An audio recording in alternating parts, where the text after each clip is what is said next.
Hey everybody, how you doing? Happy week of Halloween. What do you think of Halloween? Are you anti-Halloween? Are you like a Bible thumper? Are you a mystical individual? Are you an atheist? What are your thoughts? I've talked to some people and they tell me Halloween's like a satanic, stupid holiday and you shouldn't celebrate it. And I've talked to people who are witches and like Halloween, and they practice Wiccan the Wiccan arts, or what do you want to say? If you don't want to, I don't think my friends like literally jumping on a broomstick and flying away, but into the folklore behind all that, and I think that's kind of neat actually. And it's perfectly fine to be a believer in Christ or whatever religious persuasion you are into. It's all good here in Mystic and Sphere, but I thought it'd be kind of fun to have like a religious themed Halloween TIFF review broadcast. So I talk about this as stages of mysticism. And I get into this through witchcraft. So stage one is like your white witch. So let's say we believe in Jesus with Oka, which this movie is very like pro-Christian. And then Nuns versus Vatican. This is like your gray witch. And so we're sort of dabbling in the dark arts, but perhaps we're pure of heart. And then Karmadonna, this is our black witch. This is our, point of no return, totally non-vanilla kind of cinema. And you might remember I interviewed the director of Oka and the lead and director of Karmadonna. So this is kind of neat. Finally getting these reviews out. And as you can see, I really enjoyed this film, Nuns versus the Vatican. Anyway, so this is just some fun context for you. That's sort of the structure of this stream. Let's just get to the reviews. So, what would Martin Scorsese think about the movie Oka is what I'm wondering. We get the tale of a nun who wonders what it all is, what's happening to her life as it passes her by.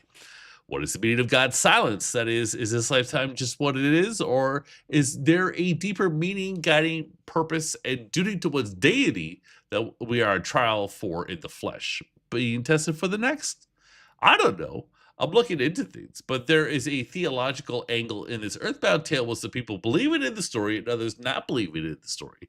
I, for one, do not believe in the tale, and that will inform my enjoyment of films such as this. I don't know. I don't mean to respectfully yawn, though. This movie is gentle and has nice ideas within it. It is not a volatile polemic. It is a nice film about the spirit in this realm with a good screenplay structure and nice actors in it. It's just a structural issue that I can't exactly look past. It's also great to see another South American movie, well, it's Mexican, play at TIFF. They pick great ones, and to catch up with this continent, or, country, cinematically from year to year is always a revelation. Okay, there you go, a little troubleshooting in real time. Let's talk about Nuns versus the Vatican. It's a great new documentary which will play at TIFF and then be available to watch through A&E. That alone should put aside reservations you might have about this documentary. But anyway, there will be devout Catholics against seeing any criticism of their beloved institution. I say they should worship God, not the people in charge of the business behind God. We have some allegations here, which you can see for yourself. Nuns, in their own words, who lived lives of manipulation.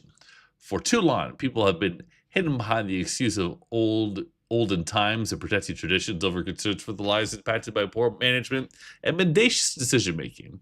Putting that all aside, I thought the shots were great, and it was a captivating story. Where you land on the politics of the church is something you will undeniably bring to the experience. If people have been hurt, though, you should listen. If anyone you admire does something wrong, you should reflect on your reaction. Don't be a sycophant. Just start to think for yourself in this lifetime. There you go. There we go. So I really like this documentary. Oka's pretty cool.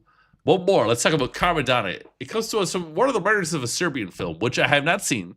Its reputation initially scared me away, but I was prepared to watch it before interviewing the guy and his lead. But I could not find it to compare and contrast it with this film. It is not easily available to stream. And I know it is legendary in poor taste and violence, maybe even cartoonish. I bet it's not as bad as Cannibal Holocaust. Karmadonna is like a mystical version of Michael Mann's Collateral. We get this pregnant mother held hostage by a mystical force over the phone. It's karma itself, and it's personified by the Buddha.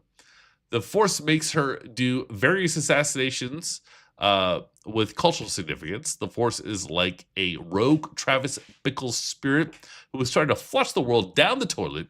The Force is mad about the 1%ers of the economy and the culture of influencers, which downgrade society.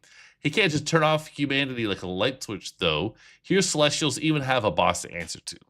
The woman is kill crazy and pretty wild. It's mostly a fun experience within a very negative understanding of the world. Maybe we can persuade humanity to try and fix itself, or maybe things will just bleed out. But here we see the instinct for some kind of radical change. And it's cool. It's just cool. It gets 3.5 stars. Okay. Karmadonna for my black witches. Nuns versus the Vatican for my gray witches. And Oka for my white witches. All right. It's Halloween. It's spooky season. Hopefully you sort of dug the concept behind this stream, but more importantly, enjoyed the reviews. That's it for me, the Movie Mystic. I'm signing off, but I want to say peace out, y'all.